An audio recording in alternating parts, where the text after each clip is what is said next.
Nosotros estamos viviendo continuamente muchas cosas que han producido y han entrado angustia en nuestras vidas de una manera innecesaria.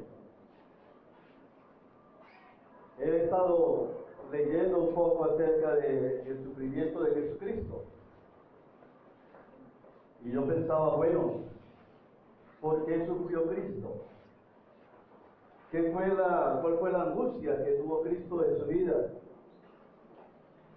Y no he visto ni un solo trazo de que Cristo haya sufrido por las cosas por las cuales nosotros nos hacemos sufrir. Y la Biblia enseña que Cristo era completamente humano y a la vez completamente divino. Así que dentro de esa humanidad debemos entender y visualizar nosotros que realmente el sufrimiento que nosotros nos producimos a nosotros mismos es un reflejo de lo que Cristo vino a enseñarnos, o estamos muy desenfocados realmente de la vida. Cristo, amigos y hermanos, fue el hombre íntegro, no solamente porque no pecó, fue íntegro porque nos enseña a nosotros a vivir la vida de la manera correcta. Y nosotros hemos abrazado esta fe y nos hemos hecho creyentes, pero estamos muy distantes de vivir la vida que Cristo vino a proponernos vivir. Así que hoy voy a traer la reflexión y sé que va a ser de provecho para todos, reitero. Isaías 53 trae esta palabra acerca del sufrimiento de Cristo. Fue despreciado y desechado entre los hombres. Fue un varón de dolores, experimentado en quebranto, y como que escondimos de él el rostro, fue menospreciado y no lo estimamos. Ciertamente llevó en nuestras enfermedades y sufrió nuestros dolores. Nosotros le tuvimos por un hombre azotado, por herido de Dios y abatido. Mas el herido fue por nuestras rebeliones, fue morido por nuestros pecados, y el castigo de nuestra paz fue sobre él. Por su llaga fuimos nosotros curados. Todos nos descarriamos, como ovejas, cada cual se apartó de su camino. Mas Jehová cargó en él el pecado de todos nosotros. Angustiado él y afligido, no abrió su boca. Como un cordero fue llevado al matadero, y como una oveja delante de sus trasquiladores. Enmudeció y no abrió su boca. Por cárcel y por juicio fue quitado, y su generación, ¿quién la contará? Porque fue cortado de la tierra a los vivientes, y por la rebelión de mi pueblo fue herido. De este pasaje he subrayado algunas expresiones. Despreciado y desechado entre los hombres. Menospreciado, fue angustiado y fue afligido. Y de esas expresiones que subrayé, ninguna de ellas le causó sufrimiento a Cristo. Pero nosotros somos despreciados como personas y sufrimos. Nosotros somos desechados de entre las personas y sufrimos. Somos menospreciados y vivimos unas vidas completamente en crisis. Nosotros somos afligidos o angustiados y nos descomponemos. Cristo mantuvo, hermanos, un propósito para venir a esta vida, y fue procurar la salvación nuestra. Del único sufrimiento que se habla que sufrió Cristo fue en el último semana de su muerte. Pero a Cristo nunca se le vio angustiado porque no tenía dónde reposar su cabeza. Cristo no estaba angustiado porque pensaban mal de él. Demonios tienes, le decían. Y eso no le causó ningún trauma. Pero nuestros sufrimientos son inútiles. Nuestras angustias son inútiles. estado físico, mujeres que no se reconcilian con su cuerpo y andan sufriendo. El qué dirán nos afecta fuertemente a nosotros. ¿Saben algo, hermanos? Cuando Cristo empezó su ministerio entre los hombres, Él se escogió a 12. Y lo primero que Él desafía para sacar a esos hombres, para seguirle, es sacarlos de su entorno. Y Él le dice, sígame. Y los hombres dejan sus trabajos, dejan comodidad, dejan prestigio, dejan familia. ¿Qué pretendía Cristo con esos 12 hombres? ¿Prepararlos para que murieran? No.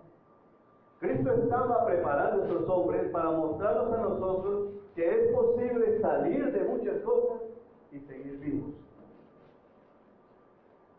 Cada vez me convenzo más de eso. Los envía y les dice, miren, no lleven dinero extra, lleven un solo vestido. Ustedes van a dormir donde yo duermo. Y les digo una cosa, no tengo dónde recostar mi cabeza, no tengo propiedades, no tengo escrituras de nada. Dependo del Padre. Y les voy a enseñar que ustedes pueden depender del Padre. Que pueden disfrutar la vida mientras pasan por los trigales y toman el trigo y lo amasan con sus manos y se lo comen. Pero ¿saben qué? También lo voy a llevar a las comidas de los ricos. Y van a comer conmigo entre los ricos. Y van a tener un lugar de reposo allí en casa de Marta y María y Lázaro para que puedan reposar también. Cristo saca a esos hombres de su entorno, los saca de sus raíces y les dice, voy a enseñarles cómo vivir. Para mí ese es el gran trabajo que Cristo quiere mostrarnos al sacar a esos 2 hombres. ¿Qué creen? Que llamó a unos magos para darles el poder. Algo estaba trabajando Cristo en la mente de esos hombres para que luego ellos pudieran escribirnos a nosotros algunas cosas que vamos a leer. Es interesante, mucho de nuestro sufrimiento es innecesario, hermanos. Cristo fue dueño de su vida y de su propia angustia. Él dice en el capítulo 19 de Juan, frente a Pilato, Pilato le dice a Cristo, ¿a mí no me hablas? ¿No sabes que tengo autoridad para crucificarte y que tengo autoridad para soltarte? Y Jesús le dice, mira, tú no tienes nada tuyo. Yo estoy aquí porque he venido voluntariamente. Aunque me hayan arrastrado hasta este lugar, he cedido mi poder para estar aquí. Tú no me controlas. Soy libre a pesar de que tenga estas cadenas. Soy libre a pesar de que me acorrales. Sigo siendo libre. Y luego le dice a los discípulos, el Padre me ama por esta razón, porque yo pongo mi vida para volverla a tomar. Nadie me la quita, sino que yo de mí mismo la pongo. Tengo poder para ponerla, tengo poder para volverla a tomar. Hermanos, este año he visto muchos sueños rotos entre algunos. He visto lágrimas y he visto tragedia en medio de los hermanos. He compartido aflicciones con aquellos que se han acercado con confianza para compartir sus vidas. También sé que otros de ustedes llevan en silencio sus dificultades y sus frustraciones, no las comentan. Hay otros que no están aquí porque se han ido decepcionados al no encontrar respuestas de la vida y no están con nosotros. Están buscándolas en el mundo o en algún tipo de organización religiosa. Pero también, hermanos, he visto angustia innecesaria entre los hermanos. Hay mucha angustia que nos estamos produciendo a sí mismos. Heridas que no vienen en realidad del propósito de la vida como creyente, sino que vienen de la repetición de conductas, de errores y de pecados. Nos herimos, nos lesionamos Sabemos que algo nos va a lesionar y lo volvemos a hacer. Repetimos un ciclo de sufrimiento innecesario. Si cada uno mira honestamente sus propias heridas, uno debe admitir que gran parte de esas heridas nos las hemos producido nosotros sin necesidad. Sin necesidad. Sabemos que a dónde nos va a llevar un asunto y sin embargo vamos terciando y deseando hasta tenerlo. Y cuando lo tenemos, ese asunto nos devuelve a nosotros sufrimiento y luego rogamos a Dios, ¿por qué me pasa esto? Hay un sufrimiento que viene para el creyente, pero yo sé que cada uno distingue cuando la prueba y la contrariedad viene de Dios para formarnos y cuando estamos metidos en líos simplemente porque no queremos nosotros cambiar. El problema está en que la gente se mete en situaciones en las que una y otra vez se hace daño. Y saben que hay gente que a primera vista lo hace uno pensar que no se cansa de herirse a sí misma y de herir a otras personas. Hay como una patología de angustia en una persona. Algo no funciona en su mente, que no se reconcilia con Dios de una vez por todas y sigue sufriendo y cree que la próxima vez van a alcanzar algo y cuando lo alcanzan se dan cuenta de que esa satisfacción no es suficiente y que debe buscar otra satisfacción más y cuando llega a esa otra saben que hay un vacío y siguen todavía en esa búsqueda que solo produce cansancio, pesadez y hastío aún de la propia vida, hermanos. Y hablo a creyentes, no hablo a incrédulos. Creo que hemos desenfocado el propósito para el que fuimos creados, para el que fuimos redimidos. Dios ha llegado a ser un acompañante de las dificultades solamente y no el motivo para celebrarlo en adoración. Es el Dios que tapa los agujeros solamente. Vivir correcta y honestamente la vida implica revisar continuamente y diariamente nuestras ideas de las realidades que nos hemos hecho. Hemos hecho realidades falsas. La realidad no es la realidad realmente, hermanos. Si fuéramos francos, encontraríamos que muchas de esas realidades es falsa. Tenemos ideas extrañas del valor de las cosas que si las perdemos morimos. Tenemos ideas extrañas de las relaciones con las personas que si nos abandonan vamos a morir. Que no podemos vivir sin esto. Nos creemos el cuento que le decimos a aquella persona que amamos, sin ti me voy a morir. Y la persona se va y la vida sigue. Es interesante cómo es el comportamiento que tenemos nosotros. Cosas que tenemos por necesarias no son más que ilusiones extrañas para seres que no ayudan en nada en la vida espiritual. Y esa es la realidad que tenemos nosotros. La fuerza del hombre y la mujer de Dios consiste en cuidar con esmero las ideas verdaderas que dan la vida, las que nos ubican mediante la palabra y la vida de Jesús. Y ahora sí estoy hablando de creyentes. Ustedes saben que últimamente me gusta traer algunas historias para ilustrarlo. Y aquí me tengo que ayudar de mi nota porque hay un nombre. He leído un libro interesante de un escritor que se llama Philip Yancey. El libro se llama ¿Para qué sirve Dios? Y él trae una historia entre varias que narra que él ha vivido y la voy a usar. En Ucrania corre el año 2004. Hubo una revolución que llamaron la Revolución Naranja. Ustedes pueden buscarla por Google y pueden encontrar en qué consistía eso. Ucrania estaba en esa agitación de independizarse. Ustedes saben que Rusia se dividió en varios países. Y Ucrania estaba en un tratamiento de madurez hacia la democracia. Hubo muchas protestas por las elecciones que iban a hacer en ese país. El país estaba en una corrupción política y esa corrupción política llegó a permear la parte de las elecciones. Un hombre opositor se llama Víctor Yushchenko. La oposición, o más bien el gobierno de turno, envenena a Víctor Yushchenko, pero no muere.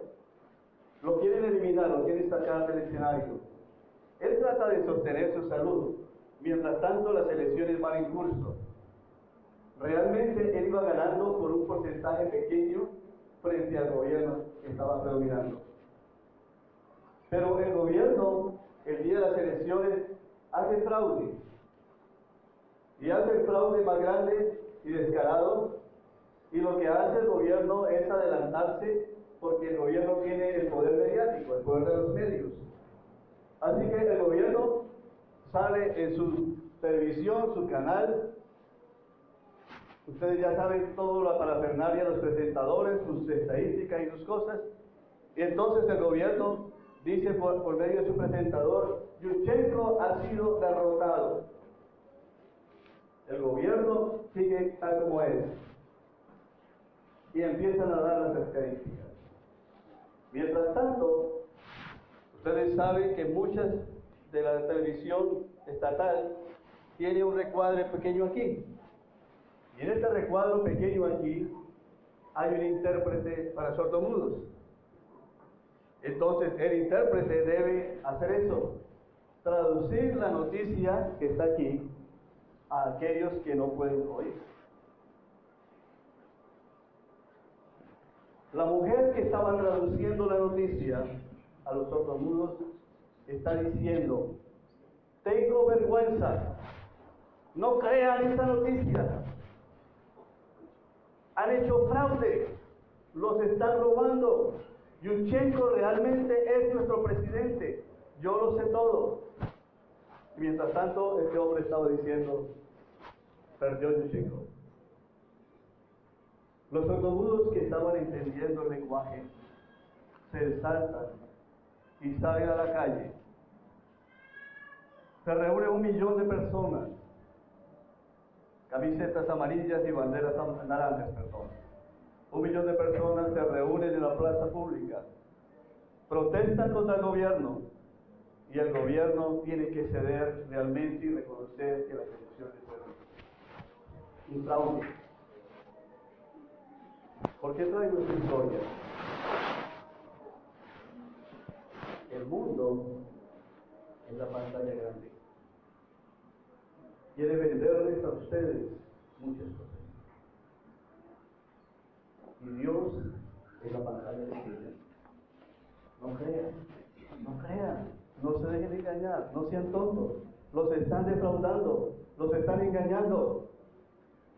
Pero nuestro oído, hermanos,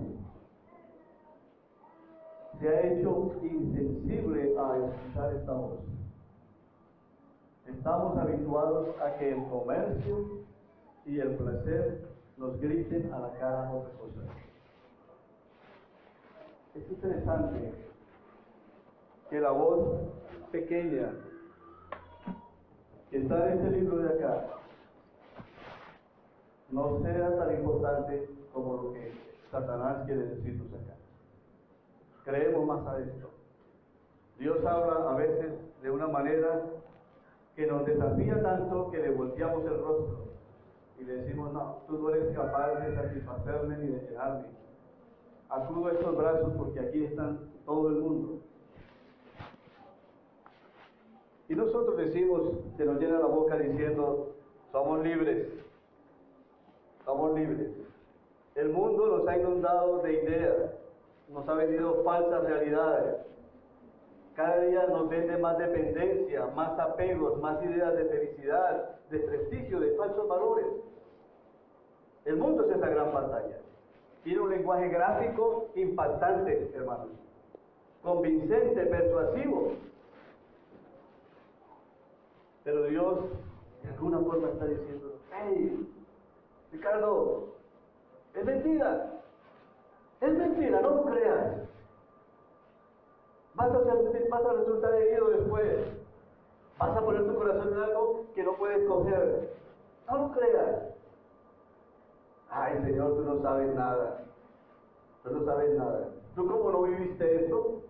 Que no lo viví. Léeme a mí. Léeme Isaías 53, Ricardo, otra vez. No, Señor. Sí. Tienes razón. Nuestros oídos ya no distinguen el tono de la voz de Dios.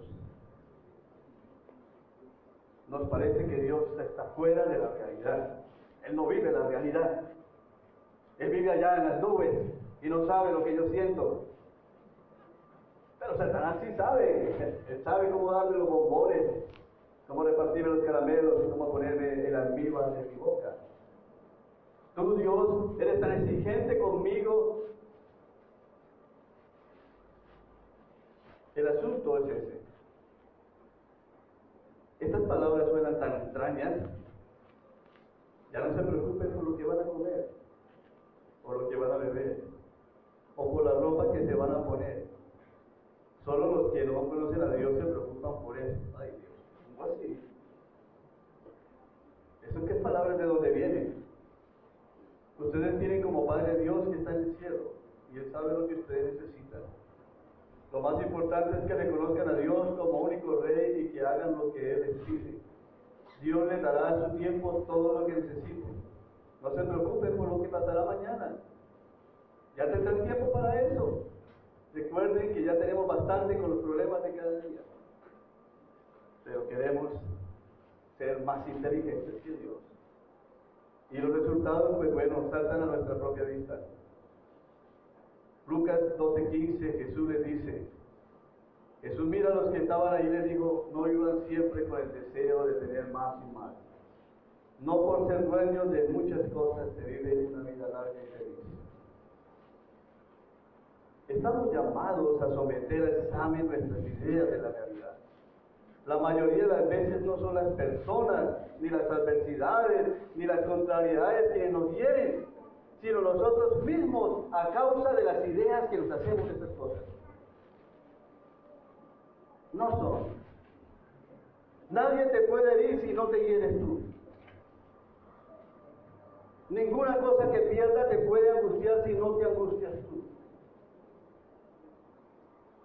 Pero no somos dueños de nosotros mismos. Pertenecemos a las cosas y a las personas. Y yo lo he dicho de otra forma aquí.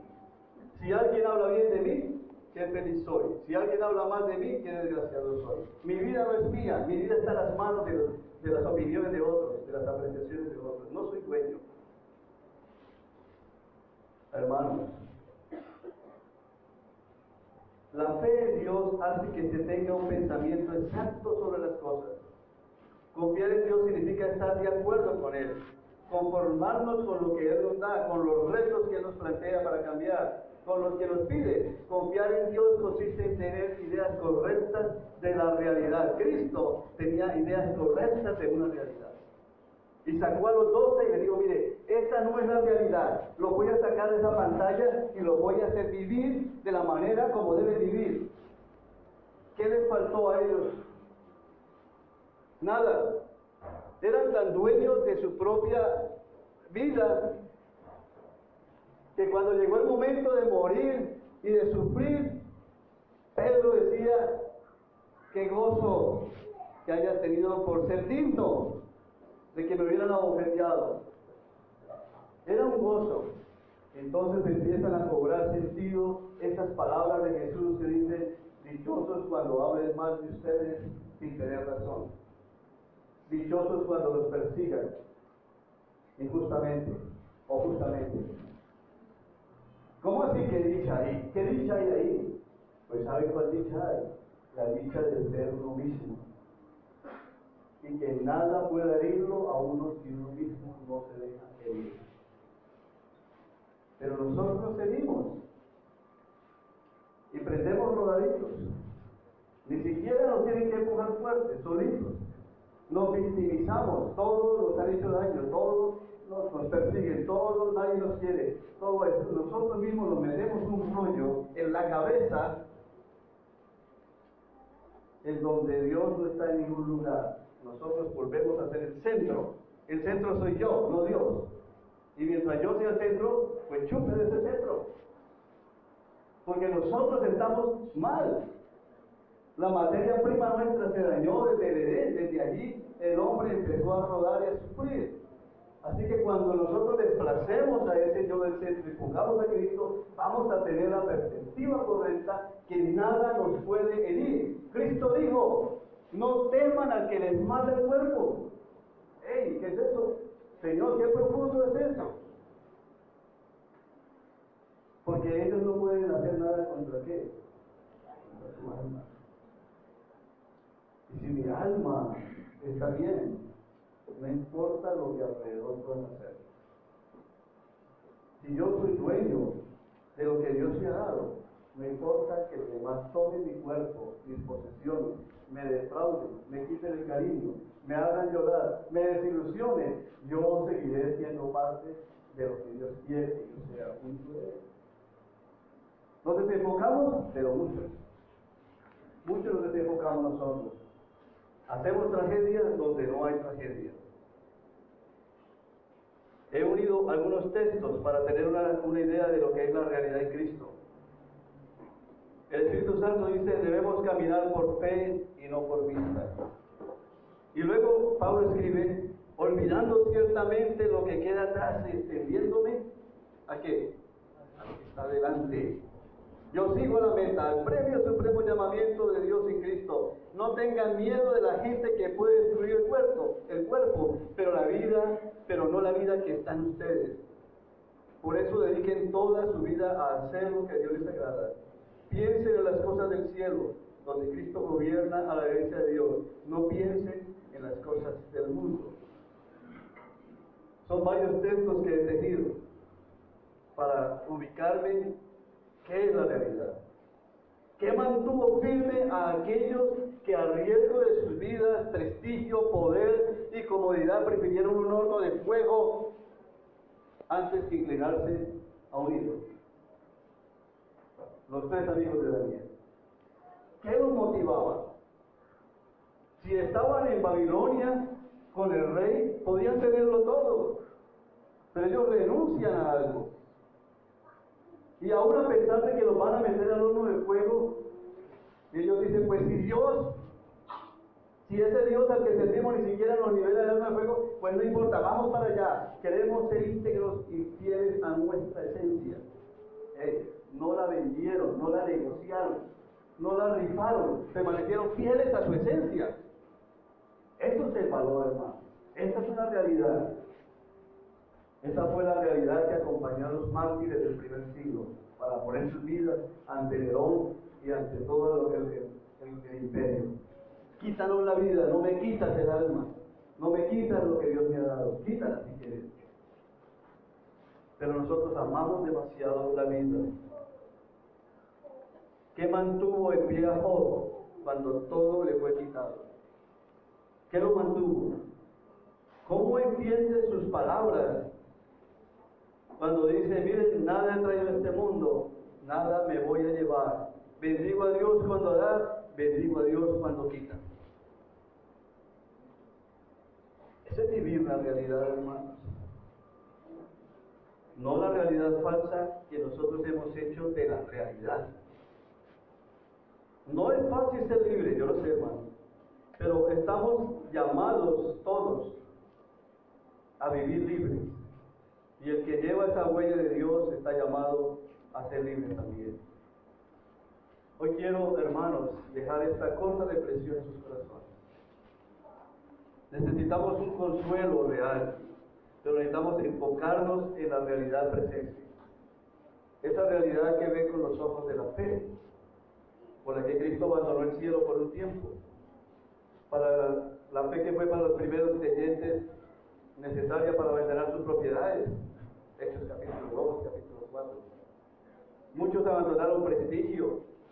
Lucas era un médico y prefirió andar llevando la vida con Pablo. Falsos apegos tenemos, falsos consuelos. El libro de Dios cierra su historia con la lucha del gran dragón. Capítulo 12. Vamos, ese sí lo quiero, por favor.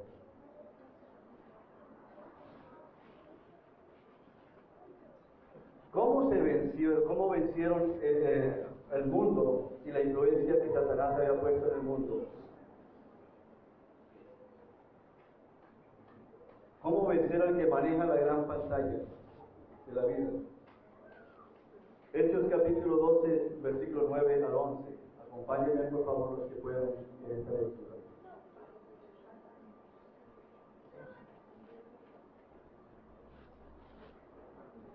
Jesús dijo, el que quiere conservar su vida, ¿sabe qué es lo que va a hacer? La va a echar a perder. Fue lanzado fuera el gran dragón. Versículo 9, 12:9. La serpiente antigua, que se llama Diablo y Satanás, el cual engaña al mundo entero, fue arrojado a la tierra, y sus ángeles fueron arrojados con él. Entonces oí una gran voz en el cielo que decía, ahora ha venido la salvación, el poder y el reino de nuestro Dios y la autoridad de su Cristo, porque ha sido lanzado fuera el acusador de nuestros hermanos, el que los acusaba delante de nuestro Dios día y noche. Pero lean esto, ellos le han vencido por medio de la sangre del Cordero, de la palabra del testimonio de ellos. Y lean esta última parte, porque menospreciaron sus vidas hasta la muerte. ¡Ey! ¡Qué enfoque! ¿Que tengo necesidades? Sí, las tengo. Pero si para cubrir mis necesidades voy a buscar el placer, menosprecio mi vida.